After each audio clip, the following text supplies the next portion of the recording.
এই যে অ্যালুমিনিয়াম ক্লোরাইডকে যারা ভাঙাইতে পারে না, এই যে AlCl3, তারপরে হচ্ছে Al2O3, তারপরে দেখো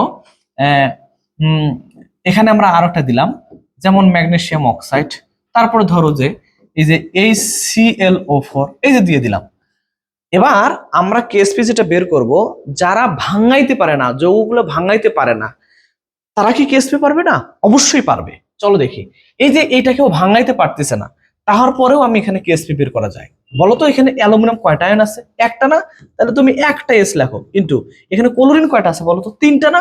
তাহলে দেখো এইখানে 3s লেখো। তাহলে এখানে মোল 3 পাইলা, উপরে ঘাত করে দাও। তাহলে দেখো তো কত হয়? 27s⁴ হয় কিনা? দেখছো কত সহজ? এরপরে দেখো এটা, দেখো তো এইখানে তুমি কেএসপি বের করো। এই যে কেএসপি, এখানে অ্যালুমিনিয়াম কয়টা আছে বলো তো?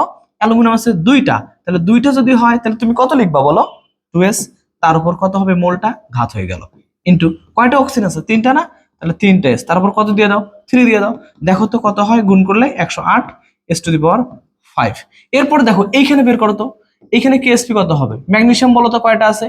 কেএসপি ম্যাগনেসিয়াম আছে মাত্র একটা। তারপর অক্সিজেন কয়টা আছে? একটা, বাস, s²। এইখানে তুমি দেখো তো, এই যে এইটা একটা আয়ন, এটা একটা আয়ন, তাহলে কয়টা আয়ন পাচ্ছ? দুইটা আয়ন পাচ্ছ। তাহলে এইখানে তুমি একটা এস নাও, এখানে একটা এস নাও, বাস, কত হলো বলো তো? স্কয়ার। আবার তুমি দেখো এই যে Na2C2O4 অক্সালেট আয়ন না? এই যে এইটা দেখো তো একটা আয়ন, এটা একটা আয়ন। তাহলে তুমি দেখো এর কেএসপি বের করতে গেলে এখানে এস কয়টা আছে? দুইটা, তার উপর কি হবে? স্কয়ার। এখানে কয়টা এস আছে? একটা।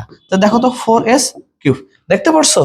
তুমি যদি কোনো লবণের আয়ন তৈরি করতে না পারো, কোনো লবণকে ভাঙাইতে না পারো, তারপরেও শুধু তুমি এই পদ্ধতি ব্যবহার করেও কিন্তু যে কোনো লবণের দ্রাব্যতার গুণফল অর্থাৎ কেএসপি তুমি কিন্তু বের করতে পারবে। এটা একেবারে খুবই সোজা। কথা বোঝা গেল? বসে বসে প্র্যাকটিস করো, দেখবা এভাবে প্র্যাকটিস করো, তুমি অনায়াসে সবগুলো পারবে। ঠিক আছে? ওকে, ধন্যবাদ সবাইকে।